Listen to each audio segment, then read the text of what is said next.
मनात भीती राहू देऊ नका. खूप सोपं गणित असतात, सोपे मॅथमॅटिकल फॉर्म्युले असतात. कुठल्याही प्रकारचं मनामध्ये त्याबद्दल भीती बाळगण्याची काही गरज नाहीये, कारण की आपण सगळे कन्सेप्ट क्लिअर केलेले आहेत. तर विद्यार्थ्यांनो, मी विवेक सूर्यवंशी सर्वांचं स्वागत करतो. आजचं लेक्चर आपलं असणार आहे गणितीय उदाहरणे पहिल्या चॅप्टरचे, म्हणजे गुरुत्वाकर्षण आणि म्हणजेच काय मॅथमॅटिकल प्रॉब्लेम्स. तर विद्यार्थ्यांनो, मागच्या वर्षी सुद्धा याच्यातले जे बरेच फॉर्म्युले तुम्हाला ह्या वर्षी सुद्धा रिपीट झालेले आहेत आणि ते सुद्धा तुम्हाला तुमच्या प्रॉब्लेम्समध्ये, मॅथमॅटिकल प्रॉब्लेम्समध्ये वापरावे लागणार आहेत. आणि आजचा जो व्हिडिओ आहे हा सेमी आणि मराठीसाठी एकच राहील, कारण की गणितीय फॉर्म्युलेमध्ये असा काही बदल होत नाही. तर विद्यार्थ्यांनो, कोणकोणते फॉर्म्युले महत्त्वाचे आहेत जे तुम्हाला लागणार आहेत, जे तुम्हाला माहिती असले पाहिजेत, महत्त्वाचे फॉर्म्युले आहेत. हे ब्लॅकबोर्डवरती मी 12 महत्त्वाचे फॉर्म्युले या चॅप्टर मधील काढलेले आहेत. विद्यार्थ्यांनो, हे सर्व फॉर्म्युले तुम्ही व्हिडिओ पॉज करून लिहून घ्यावेत. पहिला जो फॉर्म्युला आहे, पहिला, दुसरा, तिसरा, चौथा, पाचवा, सहावा, हे सर्व फॉर्म्युले मागच्या वर्षी तुम्ही शिकलेला आहात. पहिला जो फॉर्म्युला आहे तो v is equal to you plus a t. ह्याच्यामध्ये v म्हणजे काय आहे? इनिशियल व्हेलॉसिटी नाहीये. u म्हणजे इनिशियल व्हेलॉसिटी, v म्हणजे फायनल व्हेलॉसिटी, a म्हणजे ऍक्सलरेशन, t म्हणजे टाइम, a म्हणजे त्वरण, u म्हणजे प्रारंभीचा वेग, v म्हणजे अंतिम वेग. तसंच v square is equal to you square plus twice as. ह्याच्यामध्ये v u मग सांगितलं तेच आहे. a म्हणजे त्वरण आहे, म्हणजेच ऍक्सलरेशन, आणि s म्हणजे आहे विस्थापन, म्हणजेच डिस्प्लेसमेंट. s चा फॉर्म्युला अजून एक आहे, s is equal to ut plus 1/2 at square. ह्या फॉर्म्युलांचा आपण मुक्तपतन जो काही आपण जे फॉर्म्युलेज डिराईव्ह केले होते, मुक्तपतन म्हणजे फ्री फॉल मध्ये, तिथं आपण ह्या सगळ्यांचा वापर केलेला होता, तुम्हाला आठवत असेल. s is equal to vt minus 1/2 at square अजून एक हा फॉर्म्युला आहे. आणि हा force is equal to mass into acceleration आपल्याला माहितच आहे. v चा वेग कसा काढायचा, स्पीड कसं काढायचं, तर स्पीड अशा प्रकारे आपण काढतो, v is equal to twice pi r divided by t. आपण हे युनिफॉर्म सर्क्युलर मोशन म्हणजेच एक समान वर्तुळाकार गती मध्ये हा फॉर्म्युला आपण वापरला होता, आठवतंय का? हा तर फॉर्म्युला सोपाच आहे, तुम्हाला माहितच आहे. न्यूटनचा ग्रॅव्हिटेशनलचा जो काही युनिव्हर्सल लॉ आहे त्याचा हा फॉर्म्युला आहे. न्यूटनचा वैश्विक नियमाचा F is equal to G capital M into M divide by R square.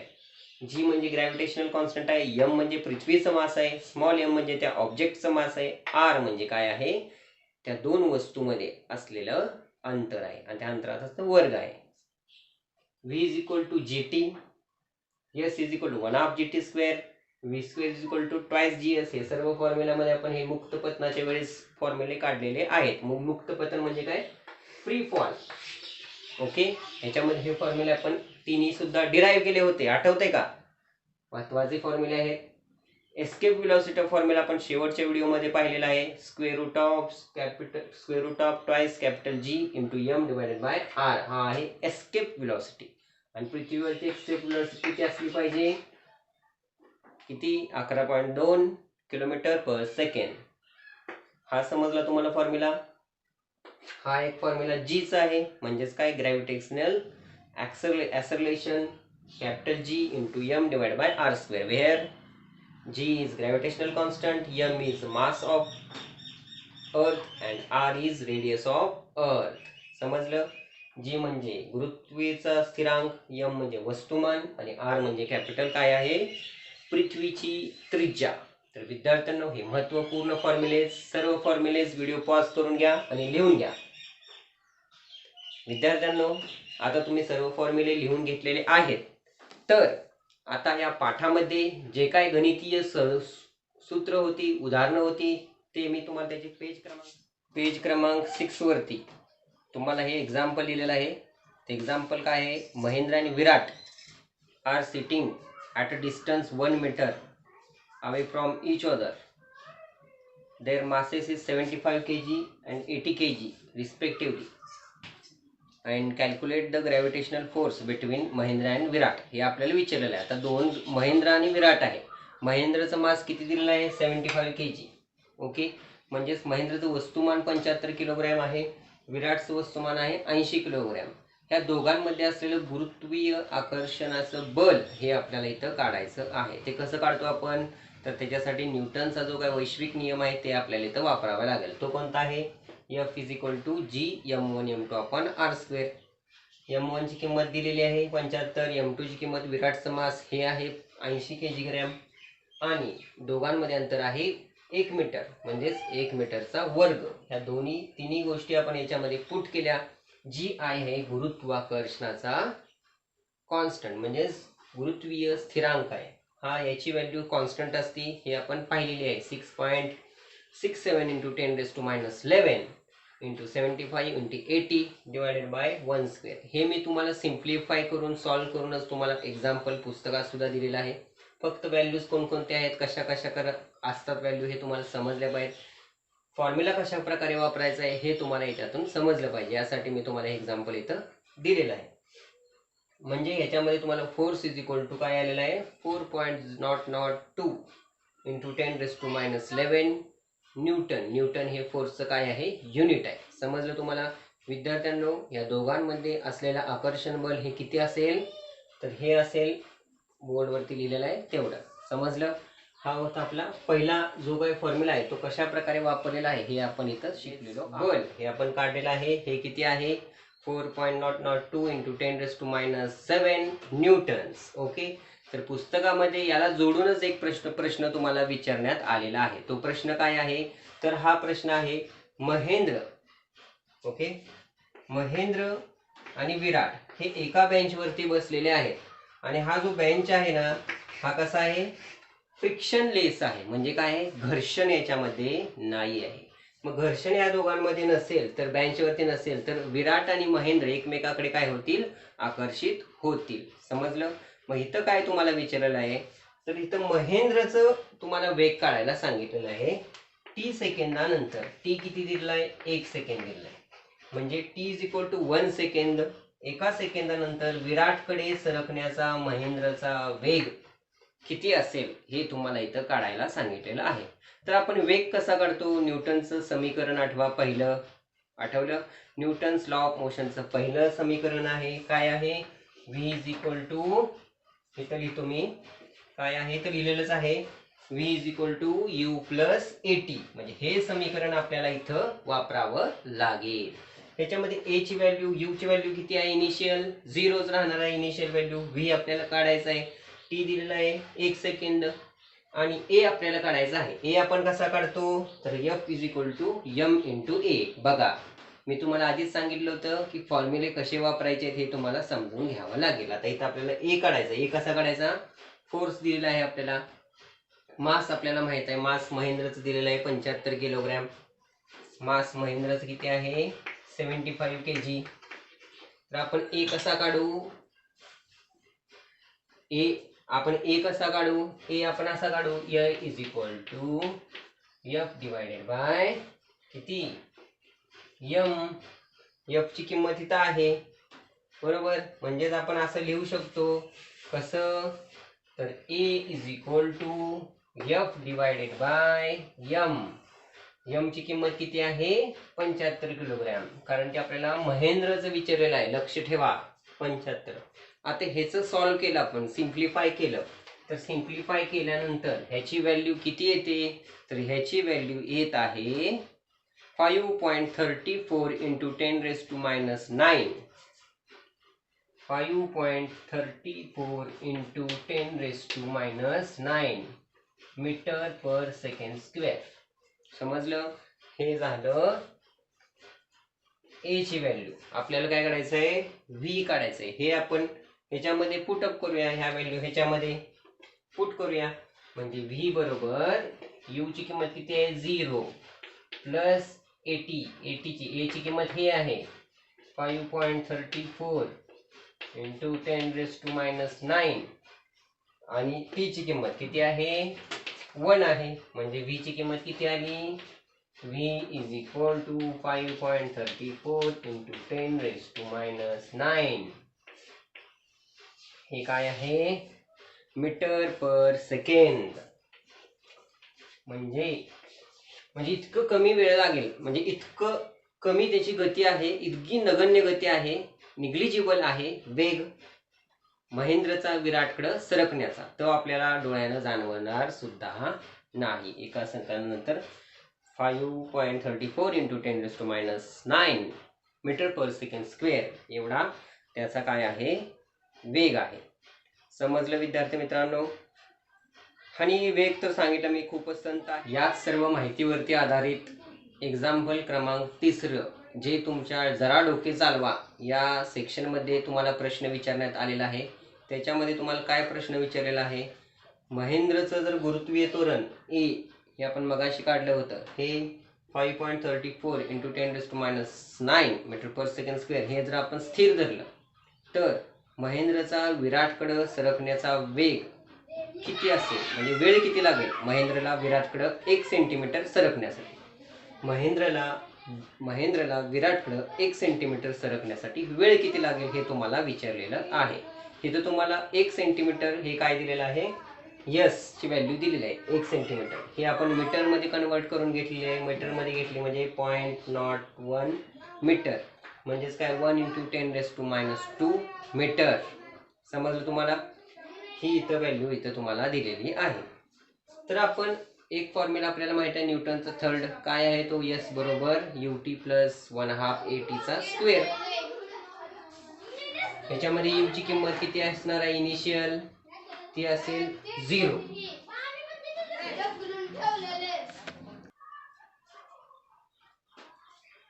तर विद्यार्थ्यांनो मित्रांनो आपल्याला एक फॉर्म्युला माहित आहे न्यूटनचा थर्ड लॉ ऑफ मोशन, तो कोणता आहे, s = ut + 1/2 at स्क्वेअर. ह्या फॉर्म्युला आपण वापरू शकतो का इथं, तर s ची किंमत दिलेली आहे, u ची किंमत 0 आहे, a ची किंमत आपल्याला माहित आहे आणि काढायचं आपल्याला t आहे बरोबर. म्हणजे s ची किंमत आपण इथं पुटअप केली 1 × 10⁻² = u 0 असल्यामुळे ह्या 0 झाला 1/2 a ची किंमत आपण काढली आणि t². t² ची किंमत काढताना हे सिम्प्लिफाय करून t² ची किंमत येते 0.33 33,747 × 10⁻⁷ सेकंडचा स्क्वेअर. t² आहे त्यामुळे स्क्वेअर रूट मध्ये आपण घेतल्यानंतर इथं व्हॅल्यू येते 1935 सेकंड्स. ओके. हे सिम्प्लिफाय केल्यानंतर 32 मिनिटे आणि 15 सेकंद लागतील महेंद्रला विराटकडे सरकण्या 1 सेंटीमीटर सरकण्यासाठी. पण कंडिशन काय असेल, बेंच जो आहे तो कसा पाहिजे, फ्रिक्शन लेस पाहिजे. त्या बेंचवरती कसलंही फ्रिक्शन नसलं पाहिजे, आपोआप स्लाइड झाला पाहिजे. समजलं. हे होतं जरा डोके चालवा त्याच्या प्रश्नावरचं हे उत्तर. विद्यार्थ्यांनो लक्ष द्या, आपण आता 3 फॉर्म्युले शिकलेलो आहोत. त्याच्या विद्यार्थ्यांनो लक्ष द्या, पाठ्यपुस्तक याच्यातलं पेज क्रमांक 7 तुम्हाला एक प्रश्न विचारण्यात आलेला आहे.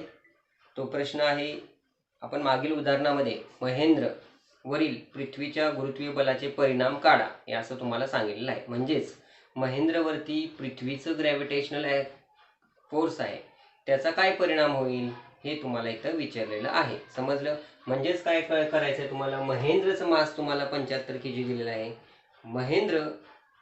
महेंद्र आणि हे पृथ्वी ह्याच्यामध्ये असलेलं फोर्स तुम्हाला गुरुत्वीय बल म्हणजेच ग्रॅव्हिटेशनल फोर्स तुम्हाला काढायला सांगितलं आहे.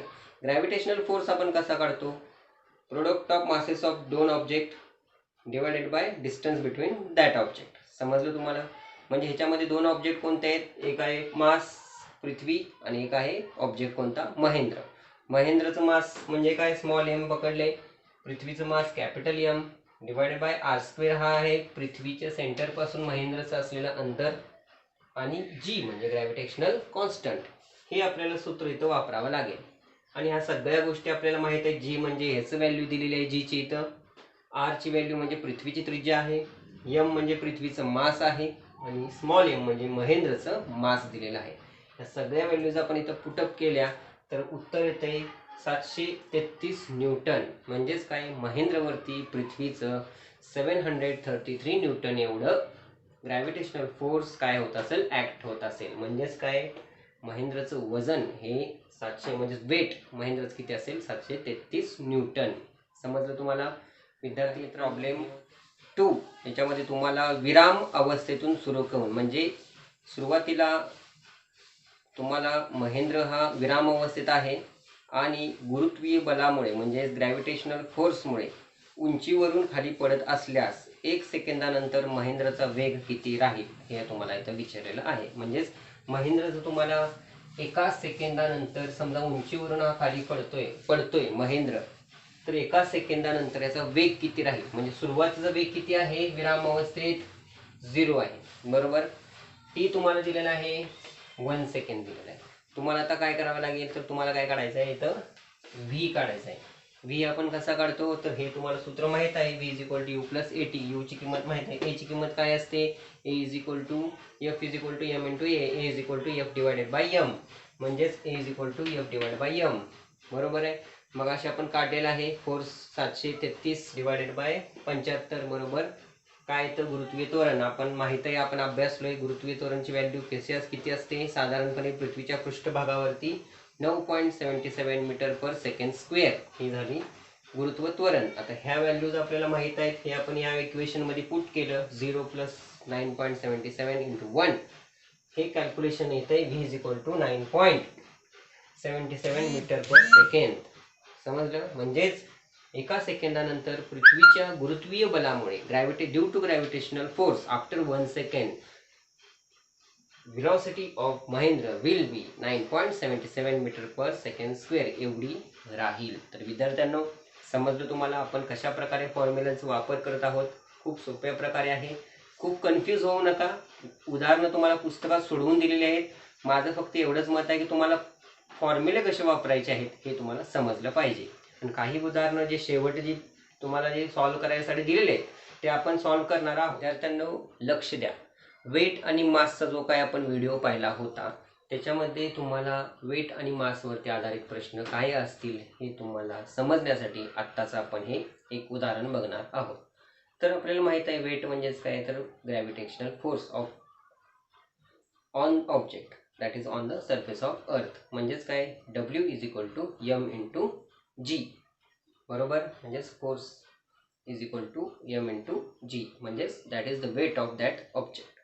तर विद्यार्थ्यांनो, तुम्हाला माहित आहे पृथ्वीचं म्हणजे अर्थचं हे ग्रॅव्हिटेशनल ॲक्सलरेशन हे चंद्रापेक्षा 6 पट जास्त आहे. म्हणजे 6 पट तेवढं त्याच्यापेक्षा जास्त आहे. तर विद्यार्थ्यांनो, मूनवरती 1/6 एवढं हे चंद्रावरती असणार हे ॲक्सलरेशन असतं. ग्रॅव्हिटेशनल ॲक्सलरेशन चंद्राचं 1/6 असतं, पृथ्वीच्या 1/6 एवढं ग्रॅव्हिटेशनल ॲक्सलरेशन चंद्रावरती असतं, हे आपण पाहिलेलं आहोत. तर आता आपण हे व्हिडिओमध्ये ह्या एक्झाम्पलमध्ये बघूया की कशा प्रकारे हे 1/6 आहे.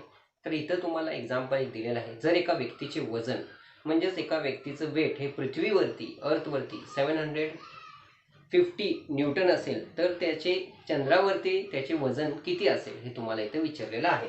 तर इथं वेट दिलेलं आहे अर्थवरती 750 न्यूटन. तुम्हाला काय काढलेलं आहे, वेट ऑन मून हे तुम्हाला काढायचं आहे.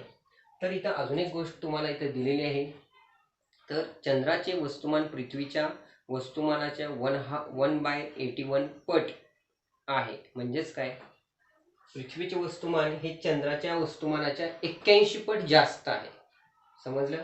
म्हणजेच काय, पृथ्वीचे वस्तुमान हे चंद्राच्या वस्तुमानाच्या 81 पट जास्त आहे. पृथ्वीची त्रिज्या आरी ही 3.7 एवढी चंद्रापेक्षा जास्त आहे. म्हणजेच आपल्याला आपण अशा प्रकारे लिहू शकतो, म्हणजेच याचं गुणोत्तर आपण अशा प्रकारे लिहू शकतो. समजलं. म्हणजे ME/mm म्हणजेच mass of on earth divide by mass of moon is equal to 81. तसंच त्या प्रकारे आपण रेडियसच्या संदर्भात पण RE divide by RM is equal to 3.7. विद्यार्थ्यांनो लक्ष द्या. कसं आहे, आपल्याला आता चंद्रावरती त्या व्यक्तीचं वजन किती आहे, weight on moon, how much, that we are going to calculate now. Consider small m is mass of that person on earth. आता तुम्हाला माहित आहे मास आपण चंद्रावर गेलो किंवा वस्तुमान चंद्रावर गेलो किंवा पृथ्वीवर राहिलो, वस्तुमान कुठेही चेंज होत नाही हे आपल्याला माहित आहे. तर आपल्याला काय काढावं लागेल, तर डब्ल्यू इज इक्वल टू mg हे आपल्याला माहित आहे. m म्हणजे काय, मास, आणि g म्हणजे काय, ग्रॅव्हिटेशनल ॲक्सलरेशन. हे आपल्याला फॉर्म्युला आपण पाहिलेला आहे. म्हणजेच काय हे असतं, फोर्स पण असू शकतं, बरोबर. फोर्स म्हणजे काय असतं, G into M into M E divided by R square. हे त्या गुरुत्व बल आहे त्या व्यक्तीवरती, पृथ्वीवरती असलेलं. समजलं. ह्याच्यावरनं आपल्याला ही यम ची व्हॅल्यू आपल्याला काय करायची, काढायची आहे. तर यम बरोबर काय येतं, यम बरोबर आपल्याला एफ किती दिलेला आहे, 750. म्हणजे काय, 750 into r square divided by g m e. हे आपल्याला मास त्या वस्तूचं व्यक्तीचं मिळालेलं आहे. तर आता चंद्रावरती त्याचं वजन किती आहे, तर चंद्रावरती वजन त्याचं किती आहे, त्याचं वजन चंद्रावरती, मास इंटू चंद्रावरती असलेलं त्याचं gravitational acceleration on moon. Okay. मग आपण कसं काढायचे, तर इथं आपण काढलेलं आहे G into M, capital M M divided by R M square. R M म्हणजे काय, चंद्राची रेडियस आहे. एम एम म्हणजे काय, चंद्राचं मास आहे. ओके. ह्याच्यामध्ये आपण यम ची व्हॅल्यू, ही व्हॅल्यू ह्याच्यात पुट केलेली आहे. पुट केल्यानंतर सिम्प्लिफाय केल्यानंतर उत्तर काय येते, 750 हे आहे. M m divide by m e किती आहे, 81. या दोघांचं गुणोत्तर आपण पाहिलेलं आहे मगाशी, 81.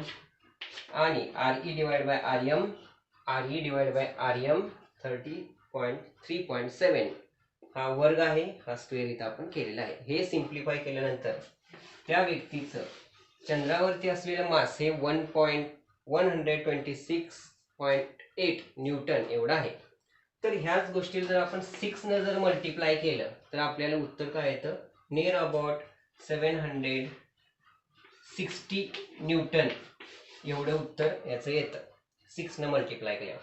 6 नच का मल्टिप्लाय केलेलं आहे, कारण की याच्यावरनं आपण आधीच म्हटलेलं आहोत, काय म्हटलेलं आहोत, तर चंद्रावरती ग्रॅव्हिटेशनल ऍक्सलरेशन हे पृथ्वीच्या 1/6 आहे. हे आपण आधी 1/6 आहे, आपण हे आधी पाहिलेलं आहे. म्हणजे 1/6 आहे पृथ्वीच्या पेक्षा चंद्रावरती एखाद्या वस्तूचं वजन हे 1/6. लक्ष द्या. पान क्रमांक 12 पेज क्रमांक 12 वरती तुम्हाला फ्री फॉल वरती, मुक्तपतन वरती एक उदाहरण सोडवून दिलेलं आहे. ते उदाहरण काय आहे समजून घेऊया आपण. ते उदाहरण काय आहे, तर 3 kg मासचा एक वस्तुमान असलेला एक आयर्नचा बॉल आहे. तो काय केलाय आपण, 125 मीटर हाईट वरून खाली सोडलेला आहे. तर याच्यामध्ये तुम्हाला काय दिलेलं आहे, तर 3 kg मास दिलेला आहे. 125 हे त्या मासचं डिस्प्लेसमेंट दिलेलं आहे. ओके. म्हणजे एस ची व्हॅल्यू तुम्हाला दिलेली आहे 125 मीटर दिलेली आहे. तुम्हाला कॅल्क्युलेट काय करायचं आहे, तर टी कॅल्क्युलेट करायसाठी सांगितलेलं आहे. 3 गोष्टी कॅल्क्युलेट करायचे. पहिल्यांदा टी म्हणजे काय, 125 मीटरवरून त्या गोळ्याला, त्या आयर्न बॉलला पृथ्वीवरती खाली पडायसाठी वेळ किती लागेल, टी किती लागेल, हे तुम्हाला कॅल्क्युलेट करायचं आहे. अजून काय कॅल्क्युलेट करायचं आहे, तर व्ही किती वेगानं तो खाली पडेल. What is the velocity of that iron ball on reaching toward surface of earth. That velocity we are going to calculate here. And what we next have to calculate, इथं त्यांनी हे सांगितलेलं की हाफ टाइमला त्या आयर्न बॉलची उंची किती असेल. म्हणजे समजा टी ची व्हॅल्यू समजा आपण कॅल्क्युलेट केल्यानंतर समजा 10 आली, 10 सेकंद, तर 5 सेकंदामध्ये म्हणजे हाफ टाइमला म्हणजे 5 सेकंदामध्ये हा आयर्न बॉल कुठपर्यंत आलेला आहे, म्हणजे त्याची हाईट 5 सेकंदामध्ये किती असेल पृथ्वीपासून, हे तुम्हाला इथं विचारलेलं आहे. समजलं. पहिल्यांदा टाइम विचारलाय खाली पोचण्यासाठी, कोणत्या वेगाने खाली व्हेलॉसिटी विचारली, आणि हाफ सेकंद असेल, हाफ टाइम असेल, त्यावेळेस त्या बॉलची पृथ्वीच्या सरफेस पासून हाईट किती असेल, उंची किती असेल, हे तिथं तुम्हाला विचारलेलं आहे.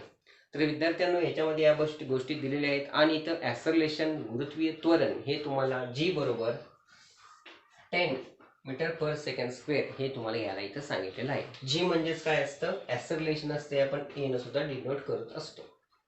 You are getting me. Then आपण सर्वात पहिल्यांदा टी काढूया. टी साठी आपण न्यूटनचा सेकंड लॉ वापरून, न्यूटनचं समीकरण वापरून हे आपण काढूया. S is equal to ut plus 1/2 gt square. Okay. इथे यू ची व्हॅल्यू 0 आहे, जी ची व्हॅल्यू 10, टी ची व्हॅल्यू पुट केल्यानंतर टी ची किंमत तुम्हाला 5 सेकंद एवढी येते. म्हणजे t square is equal to 25 second square, t is equal to 5 second. पहिलं आपलं काय आलेलं आहे उत्तर, 5 सेकंड. म्हणजेच त्या 3 kg आयर्न बॉलला पृथ्वीपर्यंत पोहोचायसाठी सरफेसवरती 5 सेकंड एवढा वेळ लागेल. हे कॅल्क्युलेट केलं आपण. कसं? न्यूटनचं सेकंड लॉ आपण इथं वापरलेला आहे. S is equal to ut plus 1/2 ATचा square. Then we are going to calculate velocity of that ball that reaching towards earth. V is equal to u plus at. u ची value 0 आहे, a ची value 10 आहे, t ची value आपण 5 calculate केली आहे. म्हणजेच व्हेलॉसिटी ऑफ बॉल किती आहे? 50 मीटर पर सेकंड स्क्वेअर. म्हणजे ह्या वेगाने 50 मीटर पर सेकंड स्क्वेअर ह्या वेगाने हा बॉल खाली येत आहे. म्हणजे एका सेकंदामध्ये साधारण 50 मीटर हा बॉल खाली येतोय. एवढा हा याचा वेग आहे. सी. आपल्याला थर्डला काय काढायला सांगितलंय? तर हाफ ज्यावेळेस टाइम असेल, म्हणजे टी ची किंमत किती आहे? 5 सेकंद आहे. 5 सेकंदामध्ये हा बॉल किती येतोय? 125 मीटर खाली येतोय. हाफ टाइम असेल, हाफ म्हणजे t/2, म्हणजेच किती असेल? 5 चा 2.5 सेकंड्स. ओके, 2.5 सेकंडच्या टाइम मध्ये हा बॉल काहीतरी इथं मधीपर्यंत येईल. कुठंपर्यंत येईल? इथं समजा इथपर्यंत येईल. तर आपल्याला काय कॅल्क्युलेट करायला सांगितलं? तर इथं जर असेल 2.5 सेंटीमीटरला 10 to 2.5 सेकंडला, तर इथं असताना त्याची पृथ्वीपासून असलेली हाईट काढायला सांगितली. Then again we are going to calculate S here. S is equal to ut plus 1/2 AT square. We are putting the values here. U is initial velocity, that is 0 here. Initial velocity u is 0 here at the point of top. 1/2 10 into 2.5 घेतलाय आपण इथं आता चा वर्ग. तर 31.25 metres एवढी 1/2 म्हणजे 2.5 सेकंडला 31 metre तो खाली येईल. ओके, टोटल मीटर्स किती आहेत? 125 मीटर आहेत. 125 मधनं 31 मीटर गेले, म्हणजेच त्याची हाईट पृथ्वीपासून 2.5 सेकंड असताना, हाफ सेकंड असताना किती असेल? 93.75 मीटर. समजलं मुलांनो? हे होतं एक्झाम्पल आपल्याला दिलेलं आहे. फ्री फॉल वरती आधारित हे एक्झाम्पल आहे. म्हणजे फॉल होतोय वरून एखादी वस्तू पृथ्वीवरती फॉल होते, तर त्याचा वेग कसा काढायचा, किती टाइम मध्ये खाली येते, त्याच्यावरती कोणकोणत्या गोष्टी ऍक्ट होत आहेत, ह्या गोष्टी आपण याच्यामध्ये पाहिलेल्या आहेत. कोणकोणत्या गोष्टी ऍक्ट होतात? पेज क्रमांक 12, एक्झाम्पल 2. एक्झाम्पल दुसरं काय दिलेलं आहे? तर एक चेंडू दिलेला आहे. एक तुम्हाला टेनिसचा बॉल आहे.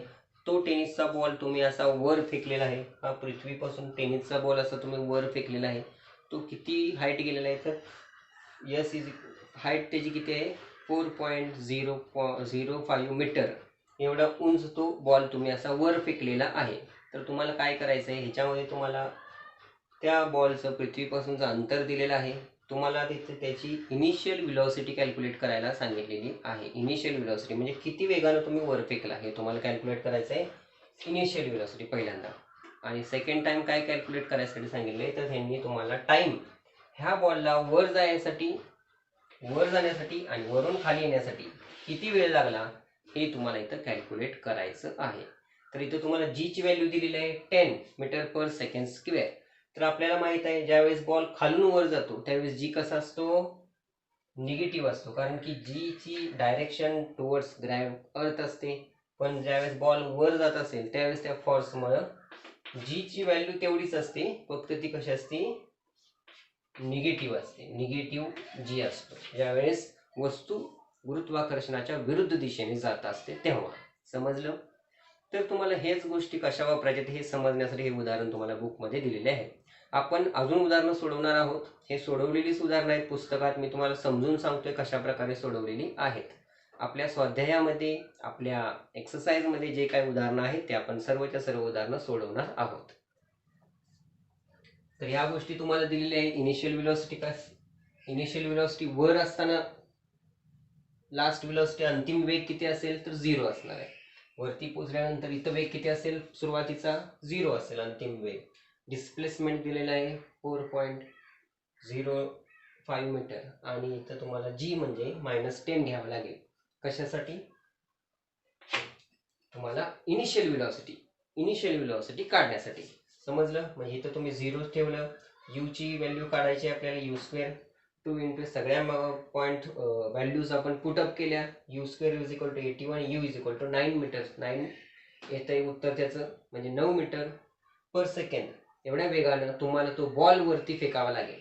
समजलं? त्यावेळेसच तो 4.05 मीटर एवढा उंच जाईल तो. फक्त आता त्याला वेळ किती लागेल वरून खाली येण्यासाठी हे आपण इथं कॅल्क्युलेट करूया. टी कॅल्क्युलेट करायचं आहे.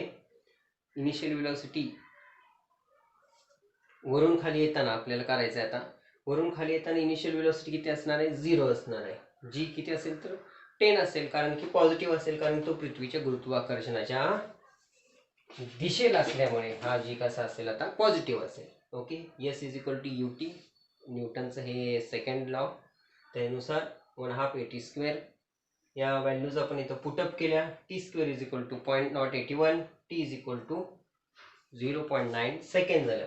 ही खाली येतानाची व्हॅल्यू झालेली आहे. आपल्याला वर जातानाची पण व्हॅल्यू किती असेल तर तेवढीच असेल. त्याला फक्त आपण 2 ला मल्टिप्लाय करायचं आहे, म्हणजे वर जाताना तेवढाच वेळ लागेल, तेवढाच खाली येताना सुद्धा तेवढाच वेळ लागेल. ओके. टी ची व्हॅल्यू येणार आहे 1. टोटल टाइम 1.8 सेकंड एवढा वेळ लागेल त्या बॉलला वर जाण्यासाठी आणि खाली येण्यासाठी. समजलं? This is time that is required ball to go at the height 4.05 meters and come down again on earth. Understand? This is what we have solved here, the example that is already solved in your textbook. We have just understand that how the values and how the formulas are used in this example. So let's move towards next point that is escape velocity. We have खूप छान तिथं तुम्हाला example सोडवून दिलेलं आहे पुस्तकामध्ये. त्याच्यामध्ये escape व्हेलॉसिटीचं सूत्र अशा प्रकारे वापरलेलं आहे. Escape velocity square root of 2 GM divided by R.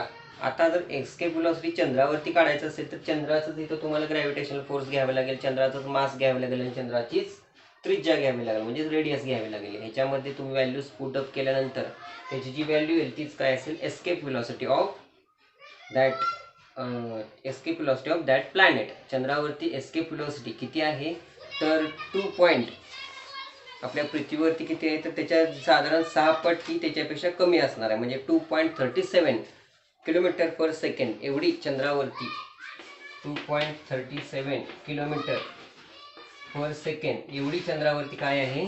Escape velocity on moon. अर्थवरती किती आहे? अर्थवरती 11.75 किती आहे? 11.2 kilometres per 11.2 kilometres per second एवढी अर्थवरती व्हेलॉसिटी आहे. म्हणजे साधारण बघा तुम्ही समजते की चंद्रावरती एस्केप व्हेलॉसिटी ही अर्थच्या 1/6 एवढी कमी आहे, 1/6 एवढी आहे. समजलं? तर अशा प्रकारे हे एक्झाम्पल आहेत. आता आपण जे तुम्हाला एक्सरसाइज दिलेले आहेत त्याच्यामध्ये जे एक्झाम्पल्स आहेत कोणकोणते ते आपण एक्झाम्पल्समध्ये पहिलं उदाहरण तुम्हाला दिलेलं आहे. इथं तुम्हाला ऑब्जेक्ट दिलेला आहे. 5 सेकंदामध्ये तो ऑब्जेक्ट ग्राउंडपासून 5 मीटर, ओके, 5 सेकंदामध्ये टी म्हणजे टी 5 सेकंद दिलेले आहेत, हाईट दिलेली आहे 5 मीटर दिलेले आहे, आणि तुम्हाला what is the value of G on that planet. प्लॅनेटवरती ती जीची व्हॅल्यू किती आहे हे तुम्हाला काढायचं आहे. म्हणजेच टी सेकंदामध्ये 5 सेकंदामध्ये 5 मीटर एखादा ऑब्जेक्ट त्या ग्राउंडपासून उंच वरती जात आहे, तर तिथं त्या प्लॅनेटवरती ग्रॅव्हिटेशनल ॲक्सेलरेशन म्हणजे गुरुत्व त्वरण काय आहे हे तुम्हाला विचारले. म्हणजे वेळ 5 सेकंद दिलेला आहे, उंची दिलेली आहे 5 मीटर, तर तुम्हाला तिथं गुरुत्व त्वरण काढावं लागेल. तर आपल्याला माहीतच आहे फॉर्म्युला गुरुत्व त्वरण कसं आपण काढतो. एस इज इक्वल टू 1/2 GTचा स्क्वेअर.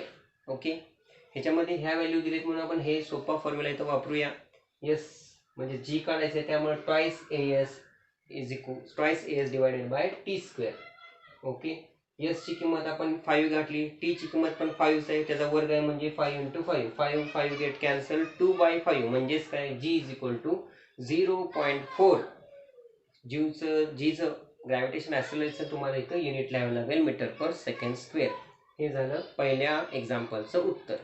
दुसरं तुम्हाला जो काही प्रश्न विचारलेला आहे, the radius of planet A is half of the radius of planet B. म्हणजेच हे प्लॅनेट आहे आणि हे प्लॅनेट आहे, ह्याची रेडियस ह्याच्या रेडियसच्या ह्याची रेडियस कशी आहे, ह्याच्या रेडियसपेक्षा ह्याची रेडियस हाफ आहे. ओके. हा प्लॅनेट ए आहे, हा प्लॅनेट बी आहे. ओके. म्हणजे ह्याची रेडियस किती आहे आर ए हे किती आहे, आर ए हे ह्याचे हाफ आहे, म्हणजेच आर बीचे हाफ ह्याची रेडियस आहे. समजलं तुम्हाला? म्हणजेच ह्याची रेडियस किती असणार आहे, ट्वाइस आर ए असणार आहे. ट्वाइस आर ए म्हणजेच आर बीची रेडियस एवढी दिलेली आहे, ट्वाइस आर ए. तर अजून गोष्ट एक काय दिलेली आहे याच्यामध्ये तुम्हाला the if the mass of M A is M A हे काय आहे, M A is a mass of A. ह्या प्लॅनेटचं मास काय आहे, एम ए आहे. तुम्हाला ह्या प्लॅनेटचं मास एम बी हे किती असेल हे काढायचं आहे. याच्यामध्ये अजून एक मेन्शन केलेलं आहे इथं तुम्हाला, gravitational acceleration G on planet G B is half of the planet G A. म्हणजे ह्याच्यावरती असलेलं ग्रॅव्हिटेशनल ॲक्सेलरेशन जी बी हे बी प्लॅनेटवरचं असलेलं ग्रॅव्हिटेशनल ॲक्सेलरेशन हे ए प्लॅनेटच्या किती आहे, 1/2 आहे. समजलं? तर आपल्याला काय काढावं लागेल आता, जी एम बी काढायचं. तर आपल्याला माहित आहे आपण जी कसं काढतो, तर gravitational constant g into m divided by R square. समजलं? हे आता एचं काढायचं त्यामुळे इथं जी ए लिहिलं, G M A divided by R एचा स्क्वेअर. बीचं काढायचं त्यामुळे इथं काय लिहिलं आपण, M B divide by R बीचा square, G M B divide by R बीचा स्क्वेअर. आता आपण काय केलेलं आहे, जी ए डिवायडेड बाय जी बी ह्याचं गुणोत्तर घेतलेलं आहे. ह्याच्यामध्ये तुम्हाला एम बीची व्हॅल्यू कॅल्क्युलेट करायची आहे, एम बीची. त्यामुळे जी ए डिवाइड बाय जी बी, जी एची व्हॅल्यू हाय अशी आपण लिहिली, जी बी ते खाली आर बी स्क्वेअर होता तो वरती गेला आणि वरच्या व्हॅल्यू सगळ्या खाली आल्या. जी ला गेट कॅन्सल होतोय, M A divided by M B, R B square divide by R A square, म्हणजेच R B divided by R B is equal to twice R A. Okay, म्हणजेच काय, R B divide by R एची value होती 2 आणि जी ए divide by जी बीची value होती 2. जी ए divided by जी बीची value काय होते, टी. जी बी इकडे आला, 2 इकडे गेला, त्यामुळे ह्याची व्हॅल्यू 2 होते. 2चा वर्ग इकडे आहे, इथं 2 आहे, ह्या वर्ग आणि हा स्क्वेअर कॅन्सल झाला. M b is equal to twice m a, म्हणजेच काय, मास ह्या एम बीचं मास किती असेल, याच्या एम एच्या ट्वाइस असेल. समजलं? म्हणजेच प्लॅनेट बीचं मास हे प्लॅनेट एच्या दुप्पट आहे, ट्वाइस आहे. समजलं? हे दोन एक्झाम्पल आपण सॉल्व्ह केले. थर्ड एक्झाम्पलमध्ये तुम्हाला विचारलेलं आहे, एक ऑब्जेक्ट आहे, त्याचं पृथ्वीवरती अर्थवरती मास आहे 5 kg, अर्थवरती त्याचं वेट आहे 49 न्यूटन, 49 न्यूटन हे त्याचं वजन आहे अर्थवरती, आणि वस्तुमान 5 kg आहे. तर ह्या वस्तूचं चंद्रावरती, मूनवरती मास किती असेल आणि वेट किती असेल हे तुम्हाला काढायचं आहे. आपल्याला माहित आहे acceleration due to gravity is on moon is 1/6 of earth, that is gm is equal to 1/6 ge. ge ची व्हॅल्यू 9.8 आपण इथं पकडली आहे. ओके, तर मला सांगा की मास काय असेल चंद्रावरती, मास काय असेल, वस्तुमान चंद्रावरती काय असेल. तर तुम्हाला माहितच आहे वस्तुमान हे कुठं जरी गेला तरी ते बदलत नाहीये, म्हणजेच वस्तुमान काय असेल, मास ऑन मून काय असेल, 5 kg, हे रिमेन्स सेम राहील. वेट काय असेल, तर वेट हे एम इंटू जी, एम ची मासची व्हॅल्यू 5, जी ची व्हॅल्यू काय आहे 1/6 ऑफ जी, 1/6 ऑफ 9.8. हे कॅल्क्युलेशन केल्यानंतर ह्याचं उत्तर येते 166 न्यूटन येते. म्हणजे 8.16 न्यूटन हे झालं वेट. आपल्या पुस्तकामध्ये 8.17 दिलेलं आहे. कॅल्क्युलेटरनं जरी केलं, कसं जरी केलं तरी उत्तर येते 8.16 न्यूटन. एवढी याची व्हॅल्यू इथं येत आहे. समजले का मुलांना तुम्हाला? Third example, an object throws vertically. An object, एखादं वस्तू आहे हा व्हर्टिकली अपवर्ड असं पृथ्वीच्या ग्रॅव्हिटेशनच्या विरुद्ध दिशेने वरती आपण फेकलेला आहे. व्हर्टिकली अपवर्ड किती उंच गेलाय तो, 500 मीटर उंच गेलेला आहे. तर what was the initial velocity, म्हणजे सुरुवातीचा वेग यू काढायचा आहे आपल्याला. आणि काय विचारलेलं आहे, how long will the object take to come back to the earth, म्हणजे अर्थवर माघारी येण्यासाठी, वर जाऊन माघारी येण्यासाठी फेकलेला दगड वरती गेला आणि खाली आला, त्यासाठी वेळ किती लागला, टाइम इज आपल्याला इथं टाइम कॅल्क्युलेट करायचा आहे. इथं फायनल व्हेलॉसिटी 0 असणार आहे. Initial velocity we are going to calculate and time the taken by object to return on earth, that is also we are finding here. Okay, so what we use here, what has given to us, इथं आपल्याला g ची value दिलेली आहे 10 metre per second square. S म्हणजे displacement दिलेलं आहे, विस्थापन दिलं आहे, किती दिलेलं आहे ते 500 मीटर दिलेलं आहे. तर आपल्याला हा न्यूटनचा थर्ड समीकरण माहितच आहे, V square is equal to you square plus twice A S. व्हीची किंमत 0 इथं आपण पुटअप केली, यूची कॅल्क्युलेट करायची आपल्याला, आणि 2 इंटू -10 का घेतलंय, कारण की ग्रॅव्हिटेशन ॲक्सलरेशन याच्या दिशेनं असेल ग्रॅव्हिटेशन फोर्सच्या, तर ते पॉझिटिव्ह असतं, विरुद्ध दिशेनं आहे त्यामुळे काय आहे, निगेटिव्ह आहे. That is -10 into 500. हे सिम्प्लिफाय केल्यानंतर यूची व्हॅल्यू किती येते, 10,000 यू स्क्वेअरची, आणि यूची व्हॅल्यू होती 10 मीटर पर सेकंड स्क्वेअर, म्हणजे इनिशियल वेलोसिटी झाली 100 metre per second square. Okay, and we are going to calculate now time. That is we know the first equation of motion, that is Newton's. V is equal to u plus 80. V is 0, u is here 100, and a is -10, t is we are going to calculate. That is the equation. We get t is equal to 10 second. म्हणजे जाण्यासाठी वेळ 10 second लागलाय, तर येण्यासाठी सुद्धा 10 सेकंदच वेळ लागलेला असणार आहे. त्यामुळे t is equal to 20 second, म्हणजे 10 plus 10 म्हणजे वर जाताना आणि खाली येताना म्हणजे 20 second. In this example we have find initial velocity and time. Okay, understand.